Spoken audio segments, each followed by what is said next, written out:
Hey guys, tonight we're stepping back in time, way back to the heart of ancient Rome, to a world of monumental architecture, political intrigue, and brutal entertainment. Imagine the dust motes dancing in the morning sun, drifting over the cobblestone streets of Rome. The distant murmur of a bustling city awakening. You might be a farmer, a merchant, a craftsman, living your ordinary Roman life.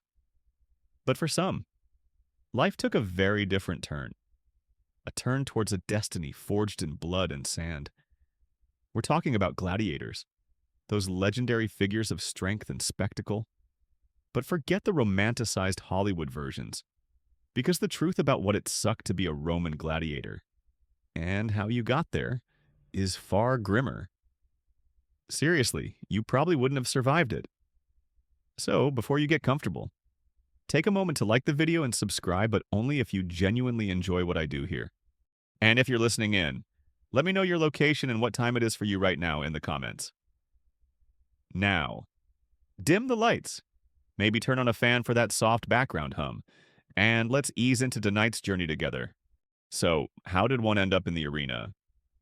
Life before the arena for a gladiator was usually a tale of misfortune, not choice. One mainstream historical fact is that the vast majority of gladiators were slaves, prisoners of war, or condemned criminals. If you were captured in battle, you could find yourself marched back to Rome, stripped of your freedom, and sold at auction.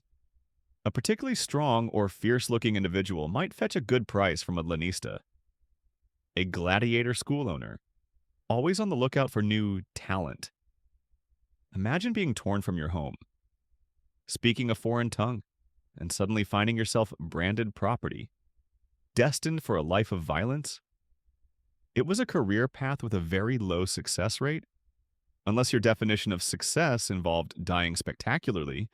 Now, a quirky or fringe tidbit concerns the rare but not unheard of phenomenon of voluntary gladiators, known as octorati. These were freeborn Romans who, for various reasons, debt, a craving for glory, or perhaps just sheer desperation, chose to sell themselves into a gladiator school for a fixed period.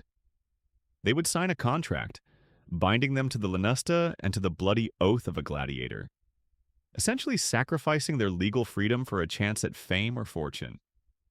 Historians still argue whether the primary motivation for these octorati was truly the lure of celebrity and prize money, or if it was more often a last resort for individuals facing extreme poverty or social disgrace. Viewing gladiatorial life as a slightly less miserable alternative to destitution, you'd be giving up your freedom for the chance to be a famous, well-fed slave. Sounds like a bargain. Right. It was like signing up for the worst reality show ever, with actual death as the elimination round. Whether you were a captured Gaul, a rebellious Thracian, or a desperate Roman citizen. Once you were in the hands of a lanista, your previous life was effectively over. You would be stripped, examined, and assigned to a ludus, a gladiator school, where your transformation from ordinary person to fighting machine would begin. Your fate was no longer your own.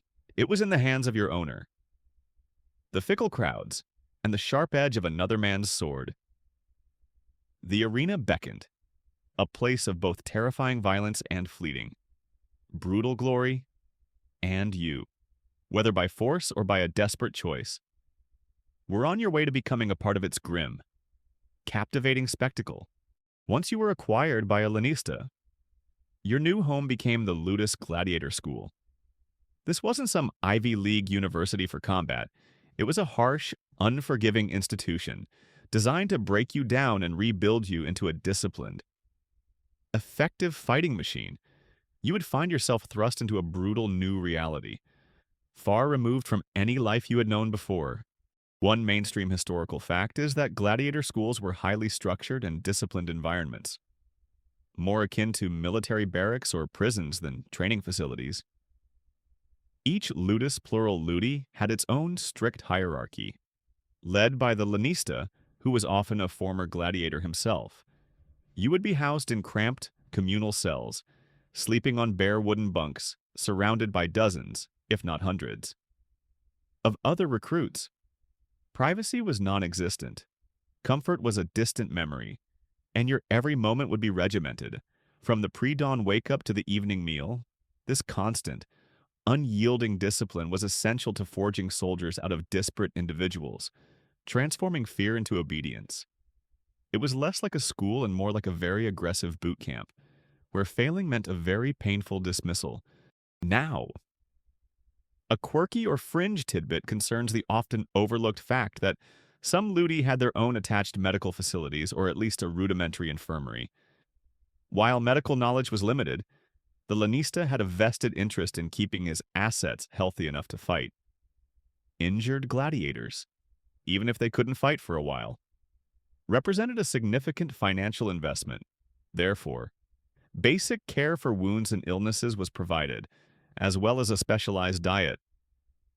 Historians still argue whether the presence of these medical facilities indicates a genuine concern for the gladiators' well-being beyond their utility, or if it was purely an economic decision to protect valuable property. With little regard for the suffering individual, you might find yourself being stitched up by a gruff medic after a training accident, a pragmatic act of preservation rather than compassion. It was a bit like getting your oil changed at the mechanic, not because they love your car, but because it needs to run. Your days in the ludus would be an endless cycle of physical conditioning, weapon drills, and mock combat. You would be taught to wield various weapons, to move with agility, and to endure pain without flinching. The training was often conducted by doctors, experienced former gladiators who specialized in particular fighting styles. They were relentless, driving you to your limits and beyond, often with the whip. You learned quickly that hesitation or weakness could lead to severe punishment, or worse, death in the arena. Beyond the physical, there was a psychological transformation. You were stripped of your former identity, given a new gladiator name, and forced to forge bonds, however uneasy, with your fellow trainees. These were the only people who truly understood the life you now led. The terror and the camaraderie. The ludus was a brutal crucible, burning away your past and molding you into a gladiator. Every aching muscle, every stinging lash was a reminder of your new purpose to fight, to bleed, and perhaps to die for the entertainment of Rome. And you were just getting started. In the gladiator school, your transformation into a fighting machine involved more than just wielding a sword. It started, quite literally, from the ground up, with a highly specialized diet and physical conditioning regimen designed to build a specific kind of body, one capable of enduring brutal impacts and recovering quickly. You weren't eating like a Roman senator, you were eating like a combat athlete, albeit one in a very peculiar and dangerous sport. One mainstream historical fact is that gladiators had a diet that was surprisingly rich in carbohydrates, earning them the nickname horderii, or barley eaters. Their main staples included barley, beans, and dried fruit. This wasn't because it was the tastiest menu, but because it was cheap, plentiful, and provided sustained energy for their rigorous training. Recent archaeological studies of gladiator cemeteries have even confirmed this, showing higher levels of strontium in their bones. Consistent with a largely vegetarian diet, imagine eating barley mush for breakfast, lunch, and dinner, day in and day out. You probably missed a good Roman sausage, but hey, at least you weren't starving, which was more than many free Romans could say. It was a diet designed for bulk and resilience, not for a beach body contest. Now, a quirky or fringe tidbit gladiators were thought to have consumed a concoction made from wood ash, sometimes mixed with vinegar. After training, this might sound utterly bizarre, but it's believed to have been an ancient form of calcium supplement. Intense physical activity would deplete calcium from their bones, and the ash, being rich in minerals, could have helped replenish it, aiding bone density and potentially accelerating healing. Historians still argue whether this practice was genuinely effective as a mineral supplement, or if it was primarily a ritualistic habit rooted in traditional remedies. Perhaps also believed to cleanse the body. You'd probably gulp it down, grimacing at the gritty taste, hoping it was actually strengthening your bones and not just giving you indigestion. It was like a very unappetizing, ancient protein shake, but with a lot more splinters. Beyond diet, your physical conditioning was relentless. You would spend hours each day in drills, running, jumping, and lifting weights that were essentially heavy stones or logs. Your body would be constantly pushed to its limits, aching muscles becoming the new normal. The doctors would meticulously supervise your development, ensuring you built strength, endurance, and the right kind of physique. Unlike modern fighters who often aim for lean muscle, gladiators were often stockier, carrying a layer of subcutaneous fat.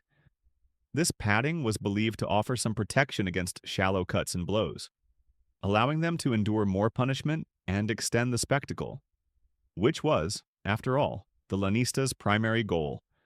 This wasn't about looking good, it was about being able to take a hit and keep fighting. Every meal, every grueling exercise, was meticulously planned not for your personal well-being, but for your performance in the arena. You were a finely tuned, if expendable, instrument of entertainment. Your body was your tool, and the ludus was constantly sharpening it, preparing it for the inevitable clash in the sand, and all that barley well. It certainly put some meat on those bones, literally, with your body hardened by barley and relentless training. The next phase of your gladiator school life was weapons and armor training. This wasn't about learning to fight honorably or heroically, it was about mastering specific, often cumbersome, equipment to survive in the arena. You'd be taught to embody a particular fighting style, one of many types of gladiators designed to offer varied spectacles to the Roman crowd.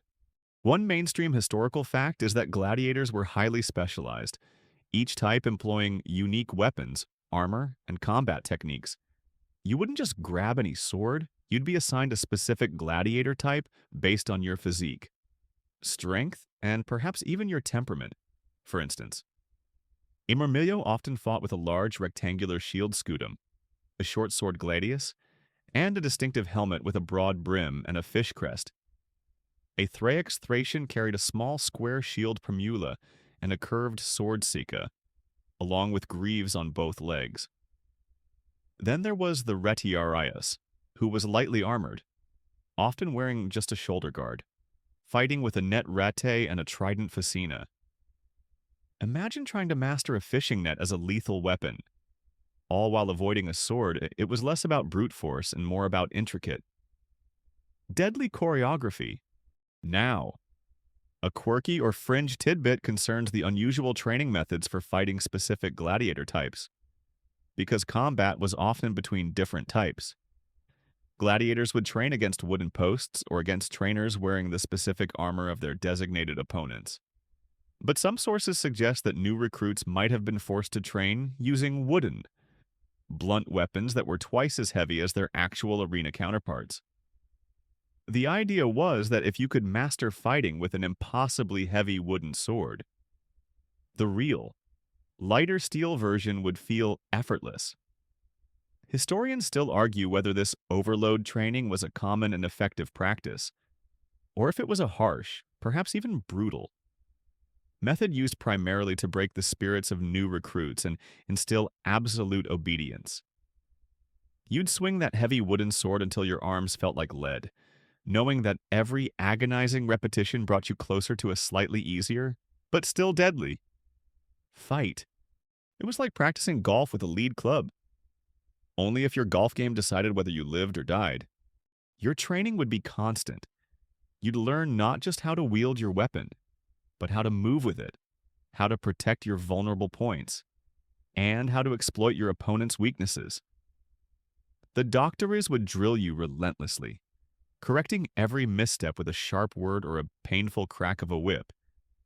You'd practice parrying, thrusting, and defending, day after day, until the movements became second nature. The heavy leather armor, the weight of the helmet, the balance of your chosen weapon all would become an extension of your body. The goal wasn't just to win, it was to put on a good show. The distinct fighting styles, the clash of different weapons, and the visual spectacle of various armor types were all part of the entertainment. You were being trained not just as a killer, but as an actor in a bloody drama, where your life was the ultimate prop. The sand of the training ground would mix with your sweat and, sometimes, your blood. A grim preview of the arena floor that awaited you. Your body was becoming a weapon, and soon, you would be put to the ultimate test. Life in the Ludus was not just about brutal physical training, it was also defined by unrelenting discipline and punishment. Your lanista demanded absolute obedience, and any deviation, however small, could lead to severe consequences. You were a slave, and your life was cheap, but your obedience was paramount to the smooth operation of the Gladiator school and, ultimately, the success of the spectacle. One mainstream historical fact is that severe corporal punishment, including flogging and chaining, was commonplace in gladiator schools. Disobedience, cowardice during training, attempts to escape, or even perceived disrespect could result in brutal beatings with whips or rods. You might find yourself stripped and tied to a post, enduring a public lashing. The pain a searing reminder of your place in the hierarchy. This wasn't merely about retribution, it was about instilling absolute fear and obedience, ensuring that every gladiator, even the most formidable, understood that their life was entirely in the hands of their owner. It was less like a gentle nudge towards improvement and more like a very aggressive method of behavior modification, with pain as the primary teaching tool. Now, a quirky or fringe tidbit concerns the psychological tactics employed by Lanistae and Doctores to control their gladiators. Beyond physical punishment, there was often an emphasis on breaking down individual identity and fostering a sense of collective submission. Some sources suggest gladiators were forced to eat and sleep in complete silence, or were deliberately humiliated in front of their peers for minor infractions, aiming to strip away any remaining sense of self-worth or defiance. Historians still argue whether these psychological tactics were systematic and widespread across all ludi, or if they were more a reflection of the individual cruelty of particular lanistae. Rather than a universally applied training philosophy, you might feel your spirit slowly eroding under the constant pressure, the endless drills and humiliating corrections designed to turn you into a pliant, predictable weapon. It was like living with the world's strictest, most violent headmaster, who also held your life in their hands. The ultimate punishment, of course, was death. Though this was usually reserved for extreme cases or for those who proved utterly incorrigible or a threat to the school's order, a gladiator was a valuable asset, representing a significant financial investment. So outright killing them in the ludus was generally avoided unless absolutely necessary. However, the constant threat of death, both in the training ring and, more ominously, in the arena, was always present. Every punishment, every lash, was a grim reminder of your precarious existence. Your life was a series of commands, drills, and the ever-present shadow of pain. You learned to suppress your instincts, to endure suffering, and to obey without question. This brutal discipline forged formidable fighters, but it also took a heavy toll on the human spirit. You might dream of freedom, of escape, but the omnipresent guards, the heavy chains, and the harsh realities of Roman law would remind you that your only path forward lay through the arena. Every blow, every pang of hunger, every sleepless night cemented your new identity, that of a gladiator, ready to face whatever fate awaited you in the sand. After grueling months, or perhaps even years, in the ludus, the day of the games would finally arrive. This wasn't just a fight, it was a carefully choreographed spectacle, designed to awe and excite the Roman masses. Your terrifying journey to the arena would begin with "The spectacle begins, the procession, a grand and often chilling display that showcased the human talent before the bloodshed. One mainstream historical fact is that a typical day of gladiatorial games began with a magnificent procession known as the Pampa. This elaborate parade included the organizer of the games, the editor, magistrates, musicians playing trumpets and horns, standard bearers, and, most importantly, the gladiators themselves. You would be dressed in your finest armor, polished and gleaming, often adorned with elaborate helmets and plumes, designed for visual impact rather than practicality in this preliminary walk. Imagine the thunderous roar of the crowd as you marched through the streets, then into the vast Colosseum or amphitheater, the sunlight glinting off your armor, hundreds of thousands of eyes fixed solely on you. It was like the world's deadliest fashion show, where the models might not make it to the after-party. Now, a quirky or fringe tidbit concerns the often overlooked detail of the gladiators' initial entrance into the arena. Before the fights began, all the gladiators would circle the arena, often shouting a traditional salute to the editor or emperor, Ave Caesar, morituri te salutant, which means, Hail, Caesar. Those who are about to die salute you. Historians still argue whether this iconic phrase was a universal, mandatory salute delivered by all gladiators before every game, or if it was a more specialized, possibly even spontaneous, acclamation reserved for certain occasions. Perhaps only by condemned criminals you'd utter these words, your voice perhaps trembling slightly, a chilling acknowledgement of the grim possibilities that lay ahead. Hoping your performance would spare you from becoming one of the morituri, it was a polite way of saying, Hope you enjoy the show, boss, because it might be my last. The procession was designed to build anticipation. The audience would scrutinize each gladiator, assessing their physique, their armor, their bearing. For a brief moment, you were a celebrity, celebrated for your strength and your impending courage. But beneath the glittering armor and the roaring crowd, you were still a slave, marching towards an uncertain fate. The smell of the arena, dust, human sweat, and perhaps the faint scent of wild animals would fill your nostrils, a primal warning of the carnage to come. As you completed your circuit, you would see the emperor, or the game's sponsor, seated in their imperial box, their faces impassive or eagerly anticipating the violence. You were there for their entertainment, a living sacrifice on the altar of Roman spectacle. The Pampa was the prelude to the dance of death, a final, public moment before the individual fights began. You'd take your position, feel the weight of your weapon, and prepare for the ultimate test, knowing that the real show was about to begin, and you were its star.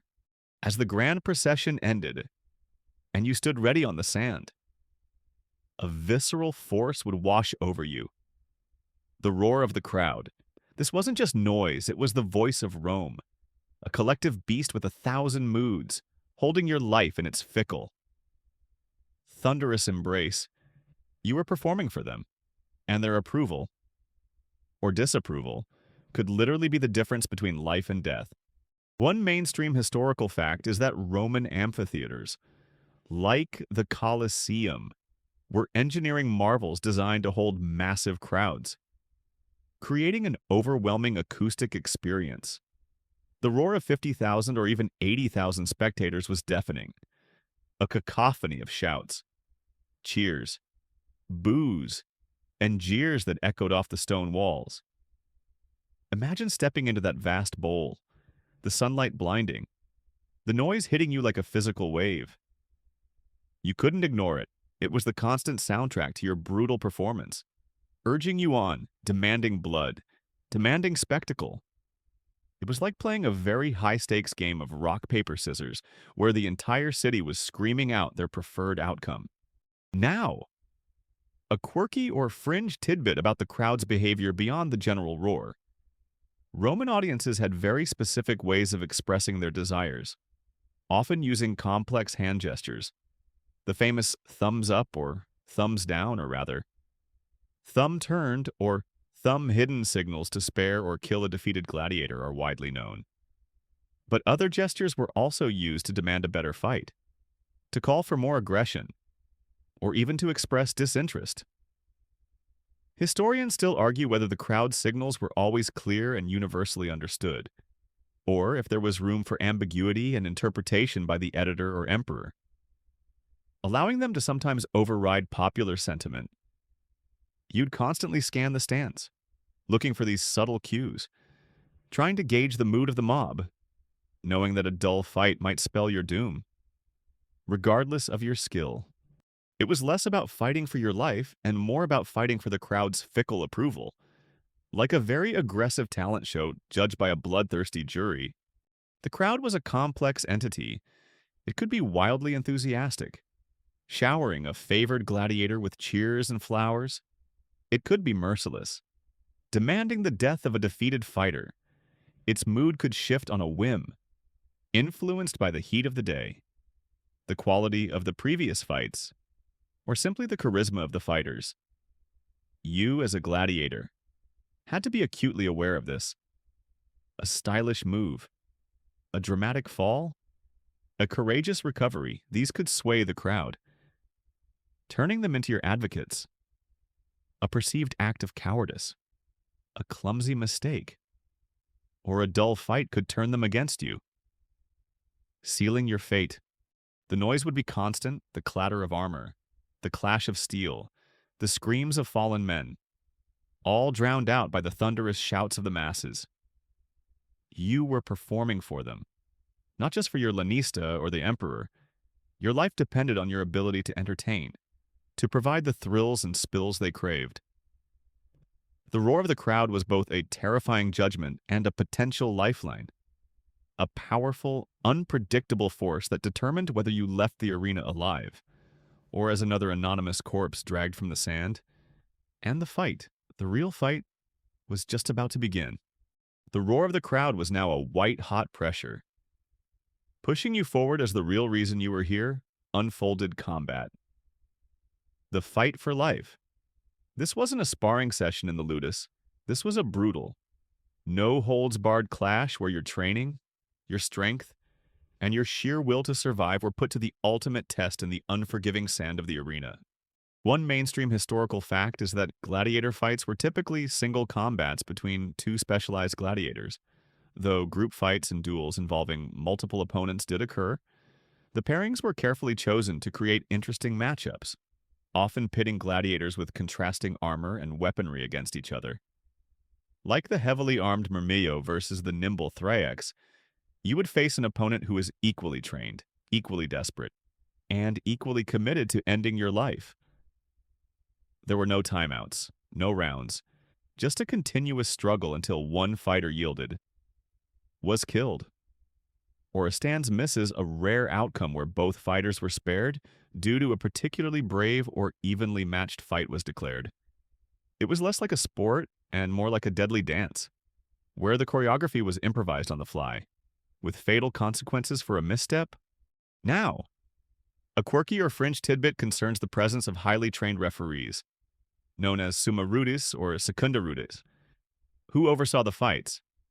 These officials, often former gladiators themselves, carried long staffs rudis to separate fighters, deliver warnings, or signal a pause in combat. They ensured the rules of engagement were followed, prevented fouls, and played a crucial role in maintaining the spectacle's integrity. Historians still argue whether the rudis referees primarily ensured fair play, or if their main role was to ensure the fight remained entertaining and prolonged for the audience. Intervening only when the combat became too quick or too messy to be appreciated, you might feel a surge of annoyance as the referee stepped in to break up a grapple, forcing you to recommence the deadly dance, even if you felt you were on the verge of victory. It was like having a very stern gym teacher in the middle of a death match, insisting you stick to the rules. The fight itself would be a whirlwind of sensory input, the clang of steel on steel, the scrape of sand under your feet, the grunts of exertion, the smell of sweat and blood, and always, that relentless roar of the crowd. You'd use every technique drilled into you, parrying blows with your shield, feinting to create openings, thrusting with your sword, or expertly casting your net if you were a Retiarius. Your vision would narrow to your opponent, every movement analyzed, every weakness sought. Pain would be a constant companion, but you would push through it, fueled by adrenaline and the raw, primal instinct to survive. A gladiator's life hung by a thread in these moments. One slip, one moment of hesitation, one well-placed blow, and it could all be over. The arena was the ultimate testing ground, a place where the strong might survive. But luck, showmanship, and the whim of the crowd played equally significant roles. As your opponent stumbled, or you felt your own shield splinter, you knew that the decision, the ultimate judgment, was coming, and that judgment, terrifyingly, belonged not to you, but to the masses. The clang of steel faded, the dust began to settle, and one of you lay defeated on the sand, disarmed or gravely wounded. This was the pivotal moment, the heart of the gladiatorial spectacle. The Emperor's thumb, your fate, and the fate of your fallen opponent, now rested not with skill or strength, but with the capricious will of the crowd and the final gesture of the Emperor. One mainstream historical fact is that the Emperor, or the editor, the sponsor of the games if the Emperor wasn't present, held the ultimate power of life or death over a defeated gladiator. The famous thumbs up or thumbs down gesture is perhaps the most iconic symbol of Roman games. While the exact gesture is debated by historians, some argue a thumb pointing down meant swords down. Spare him, while a thumb pointing up or to the side meant finish him with the sword. Symbolizing a thrust, the concept remained a simple hand signal dictated whether you lived or died. Imagine lying there, a searing pain in your side, your vision swimming, straining to see that hand, knowing every eye in the vast amphitheater was fixed on it. Deciding your very existence, it was like a very public, very painful job interview, where the boss's feedback was whether you got to keep breathing. Now, a quirky or fringe tidbit concerns the often overlooked influence of the crowd's noise on the Emperor's decision. While the Emperor had the final say, the immense roar or silence of the crowd, their shouts of "Mite, release him," or "Jugula, slaughter him," often swayed his decision. A gladiator who fought bravely, even in defeat, might earn the crowd's sympathy and a plea for mercy. Conversely, a perceived coward or a dull fighter, even if he begged for quarter, might be condemned by popular demand. Historians still argue whether the Emperor truly bowed to the crowd's will, or if the popular decision was often orchestrated by the editor to enhance the drama. Playing to the desires of the masses, you'd hear the deafening cries, a human wave of sound, desperately hoping their favor was on your side. Not against you. It was like having a million sports commentators all shouting for your head or for your life. If the Emperor's thumb decreed death, it was swift, a carnifex, or executioner. Often a gladiator himself would deliver the coup de grace death blow, usually a dagger thrust to the throat. This was not about prolonging suffering, but about efficiency and maintaining the spectacle's flow. Your final moments, if you were condemned, would be a grim acknowledgement of the oath you took, an unflinching acceptance of your fate. If the thumb signaled mercy, you were led away, wounded but alive, to receive medical attention. It was a reprieve, not a victory, but a chance to fight another day. The experience of lying there, utterly at the mercy of others, must have been profoundly humbling and terrifying. The Emperor's thumb was the ultimate symbol of the gladiatorial paradox, celebrated and admired in combat, yet utterly powerless in defeat. Your very breath held in the balance of a single, silent gesture. Whether you were granted mercy or succumbed to the sword, the fight was over, but the experience continued. Life after victory or defeat wasn't a sudden return to normal. It was a transition into a new phase of your gladiator existence. marked by pain, recovery, or the finality of death. One mainstream historical fact is that severely wounded gladiators, if spared, would be immediately tended to by medical staff within or adjacent to the arena. As we touched on before, the lanista had a significant financial investment in each gladiator. So, quality care, relative to the medical understanding of the time, was provided. You would be taken to an infirmary, your wounds cleaned, stitched, and bandaged. And then you would begin a long, painful recovery process. Pain was a constant companion. Infections were a perennial threat. Imagine waking up in a cramped, dark room, your body screaming, surrounded by other groaning, injured fighters. It was a bleak recovery ward, where the quiet hum of pain replaced the roar of the crowd. It was like getting a gold star for bravery, followed by 3 months of bed rest and gruel. Now, a quirky or fringe tidbit concerns the unusual trophies associated with gladiatorial combat. Victorious gladiators were often awarded a palm branch, symbolizing victory, and sometimes a laurel wreath. More interestingly, a successful gladiator might also receive a purse of money, known as a sportula, or even symbolic gifts from enthusiastic fans, like small figurines or even jewelry. Historians still argue whether these monetary rewards were significant enough to constitute a genuine path to wealth for gladiators, or if they were largely symbolic gestures designed to incentivize spectacle rather than actual financial freedom. You might find yourself clutching a small bag of coins after a hard-won fight, a tangible, if paltry, reward for risking your life. It was a bit like getting paid in Monopoly money, but at least it was some money for the life-threatening effort. For the defeated and killed, their fate was grim. Those who died in the arena were often unceremoniously dragged out through the Gate of Libitina, named after the goddess of funerals by attendants dressed as Charon, the ferryman of the dead, or Mercury, the psychopomp. Their bodies would then be stripped of any valuable armor and disposed of, usually in mass graves. There was little dignity in death for a gladiator who had fallen. Your former comrades might feel a pang of sorrow, but the show, as always, had to go on. If you were a survivor, you'd eventually return to the ludus, either to resume training or to act as a doctor for new recruits if your injuries prevented further fighting. You might carry permanent scars, a limp, or a missing eye, but you were alive. The arena had tested you, and for now, you had passed.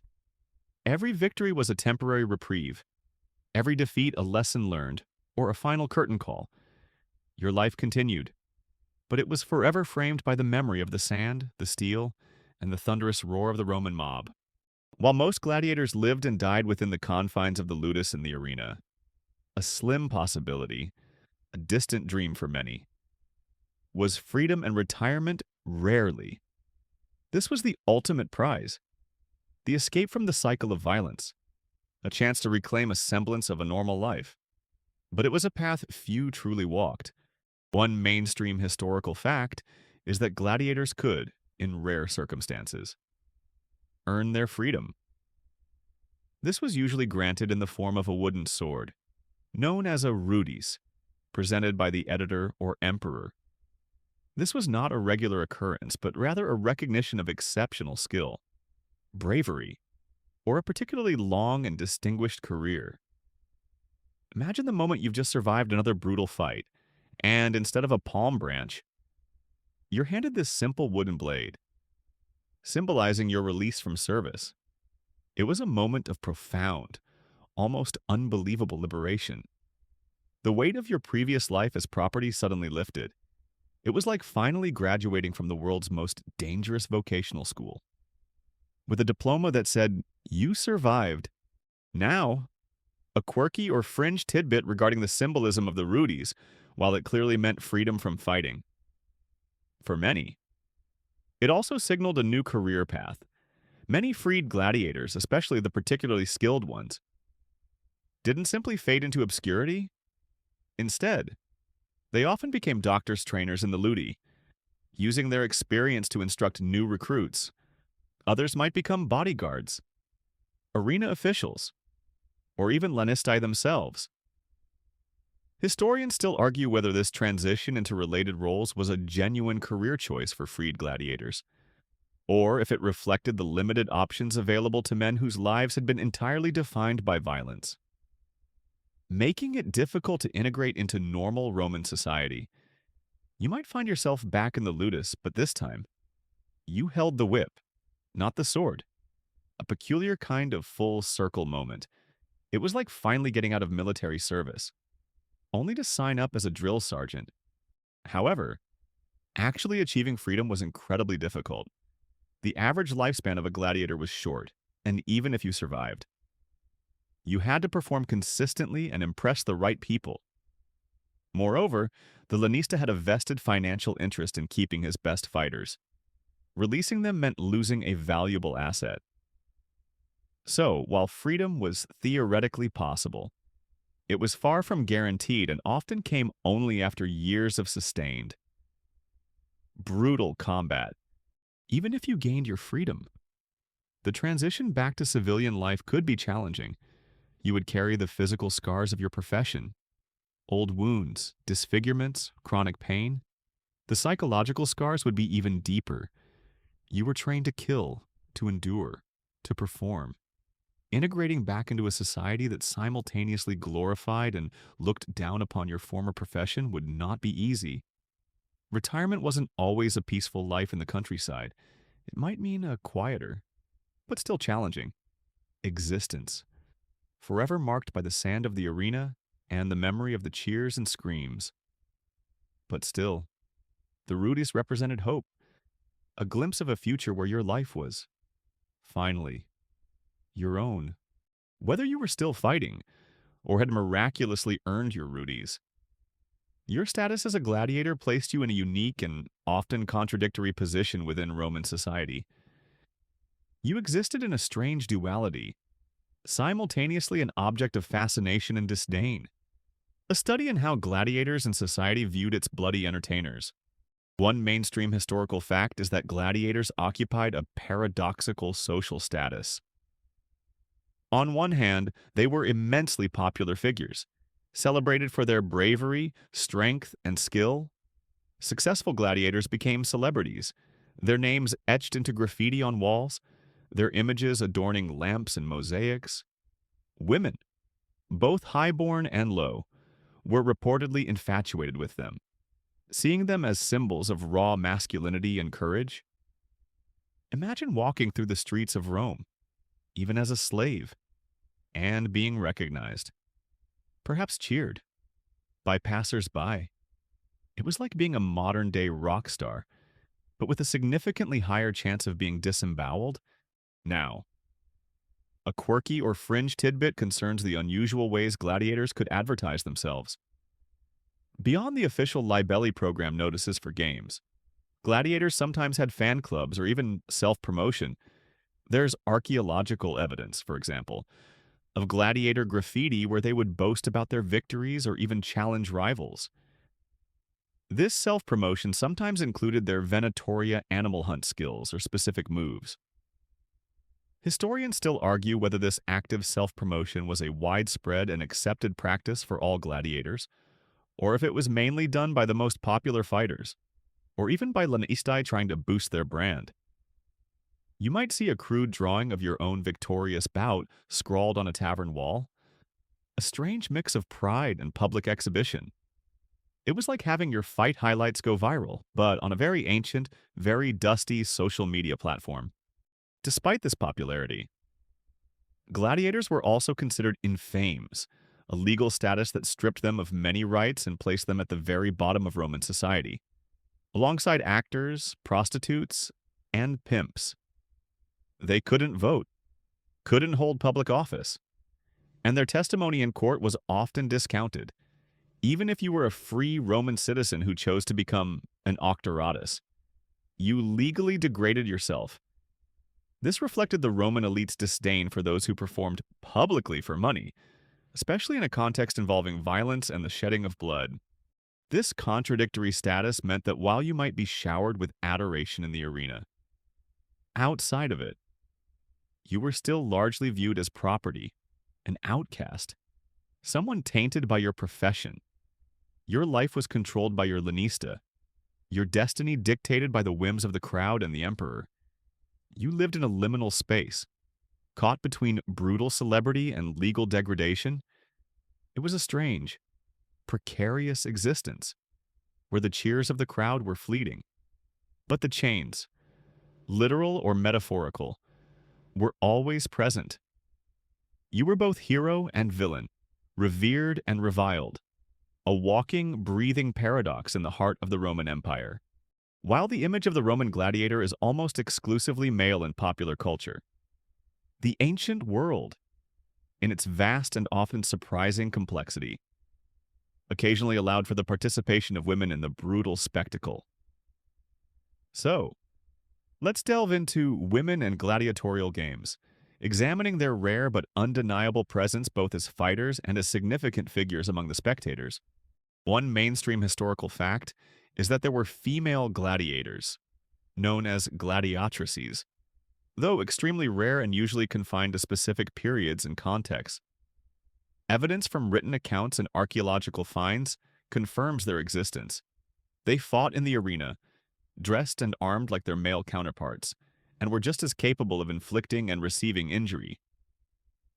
Imagine the spectacle: a woman, perhaps a warrior from a conquered tribe or a daring octorata, standing in the arena, wielding a sword or a trident, facing off against another fierce opponent. This challenged Roman societal norms about women's roles, making their presence even more sensational. It was like seeing a unicorn at a wrestling match, completely unexpected, and probably a huge draw. Now, a quirky or fringe tidbit concerning the Roman perception of gladiatrices. While some audiences might have been thrilled by the novelty, official attitudes were often disapproving. Emperor Domitian, for example, reportedly featured women gladiators in nighttime bouts, adding to their exotic and perhaps illicit allure. However, later emperors, like Septimius Severus, completely banned women from fighting in the arena, seeing it as a disgrace to their sex and a subversion of traditional Roman virtues. Historians still argue whether the gladiatrices were primarily seen as a novelty act for the jaded elite, or if their participation reflected a deeper, albeit suppressed, desire among some Roman women for public agency and unconventional roles. You might have seen these women fight, their bravery undeniable, but known that many in the stands, particularly the male senators, would tut and shake their heads at such an unseemly display. It was a scandal wrapped in a fight, packaged for public consumption, beyond the fighting women. Female spectators were a constant and enthusiastic presence at the games. Roman women from all social classes attended, sitting in segregated sections within the amphitheater, though elite women often had privileged seating closer to the action. They cheered, jeered, and, like their male counterparts, played a role in deciding the fate of defeated gladiators. Their presence was vital to the atmosphere of the games. Adding to the grandeur and the emotional intensity, the presence of women in the gladiatorial world, both as participants and fervent observers, highlights the complex and often contradictory nature of Roman society. While rigid social structures typically confined Roman women to domestic roles, the allure of the arena, with its raw power and spectacle, sometimes broke through these barriers. It reveals that the desire for entertainment and the strange appeal of the gladiator transcended gender, making the arena a unique space where, for a brief, bloody moment, traditional roles could be challenged or at least stretched. The gladiatorial bouts were certainly the main event, but the Roman games, known as munera and ludi, were far more expansive and brutal than just man-on-man combat. They often included a horrifying array of spectacles, plunging you into a world where life was cheap and death was entertainment. Let's look at executions and wild beast hunts, two other grim features of the Roman arena. One mainstream historical fact is that public executions of criminals were a regular feature of the Roman games, often serving as a stark deterrent and a display of imperial power. These executions were deliberately gruesome and varied. Condemned criminals, prisoners of war, or early Christians might be fed to wild animals damnatio ad bestias, burned alive, or forced to fight until death without proper training or weapons. Imagine the horrifying sight: a naked, defenseless human being thrown into the arena with a hungry lion or bear, their screams drowned out by the roaring crowd. This wasn't combat, it was outright slaughter. Designed to terrorize and subdue, it was like a very, very depressing halftime show, with actual human sacrifices. Now, a quirky or fringe tidbit concerns the elaborate stagecraft involved in these executions. While the victims were real, the Romans often went to great lengths to make these deaths more theatrical. Condemned individuals might be dressed in mythological costumes and forced to reenact tragic myths where they met their gruesome ends, such as Hercules being burned on a pyre, or they might be tied to elaborate mechanisms that would tear them apart. Historians still argue whether this theatricalization was intended to make the deaths more palatable for the audience by transforming them into art, or if it was designed to make them even more terrifying and memorable as a warning. You might watch a man dressed as Prometheus being chained to a rock, knowing his liver was about to become dinner for a ravenous eagle, and feel a mixture of horror and twisted fascination. It was like a very, very dark dinner theater, where the actors never got a curtain call. Beyond executions, the games frequently featured venaciones, or wild beast hunts. These were elaborate spectacles where professional hunters, venatores or bestiarii, fought exotic animals from across the Roman Empire. Lions, tigers, elephants, bears, rhinos, and even crocodiles. Sometimes, the animals were simply pitted against each other or released to hunt down condemned criminals. These hunts were incredibly expensive, requiring vast resources to capture, transport, and house the animals, demonstrating the immense wealth and power of Rome. You would witness the sheer chaos and danger of these hunts, the snarls and roars of the beasts, the agility of the venatores, the spray of blood on the sand. It was a testament to Roman ingenuity and their insatiable appetite for exotic violence. These animal spectacles, along with the brutal executions, showcased a different facet of Roman entertainment, one that emphasized dominance over nature and the absolute power of the state, reminding everyone that life, whether human or animal, was ultimately subject to the whims of Rome. All spectacles, no matter how grand or gruesome, eventually come to an end for the Roman gladiatorial games. That end was a slow, gradual fading. Rather than an abrupt halt, let's explore the end of the games. The long decline and eventual abolition of the brutal spectacles that defined so much of Roman public life. One mainstream historical fact is that gladiatorial games did not suddenly disappear overnight. Their decline was a slow process spanning centuries. Several factors contributed to this. The rise of Christianity played a significant role. Early Christian writers and emperors increasingly condemned the games as pagan, barbaric, and morally repugnant, arguing that the shedding of human blood for entertainment was incompatible with Christian values. Imagine a new emperor, a devout Christian, looking upon the bloody arena with disgust rather than delight, perhaps even refusing to fund such events. This shift in imperial ideology gradually eroded the traditional support for the games, making them less central to Roman public life. It was like your favorite, slightly problematic TV show slowly losing its sponsors until it just quietly slipped off the air. Now, a quirky or fringe tidbit concerns the economic pressures that also played a part in the game's demise.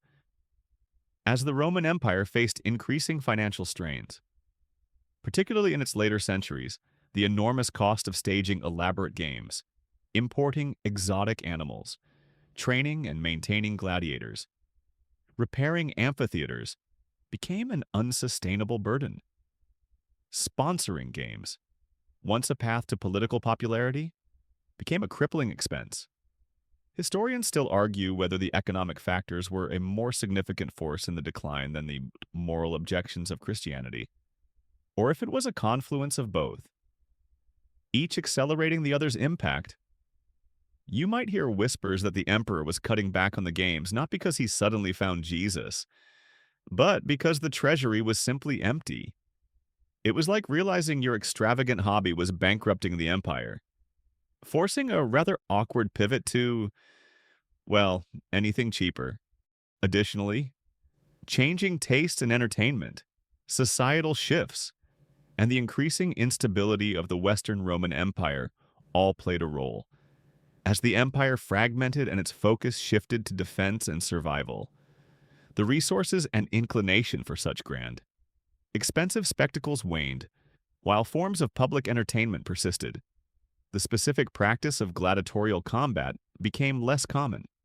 Replaced by chariot races or theatrical performances, the last officially recorded gladiatorial games in the city of Rome are generally cited as having taken place in 404 CE, when Emperor Honorius banned them. Legend has it that a monk named Telemachus was stoned to death by the crowd for attempting to stop a gladiatorial contest, prompting Honorius to issue the ban. However, isolated instances of gladiatorial-style combat or animal hunts likely continued in various parts of the empire for some time after this official decree. So, the brutal, fascinating, and utterly deplorable world of the gladiator eventually faded into history. The arenas, once teeming with life and death, would fall silent, slowly reclaimed by time and nature. Your journey through the dust and blood of the arena comes to its end, leaving behind a legacy of both human brutality and an oddly compelling, if horrifying, form of entertainment. And now, as the echoes of the cheering Roman crowds gently recede into the vast expanse of time, as the flickering imagery of gladiatorial struggles softly fades, allow your breath to deepen, to become slow and even. The distant clang of steel and the roar of forgotten beasts are merely whispers on the wind now. No longer close, no longer threatening. Feel the comforting weight of your covers, the quiet calm of your room, and let any lingering thoughts dissolve like morning mist. The grand spectacles of ancient Rome are a story now safely tucked away in the archives of the past. Close your eyes, release all tension, and surrender to the soothing rhythm of the night. You are safe, you are warm, and a tranquil peace gently envelops you, inviting a profound and dreamless sleep. End of script. Sweet dreams.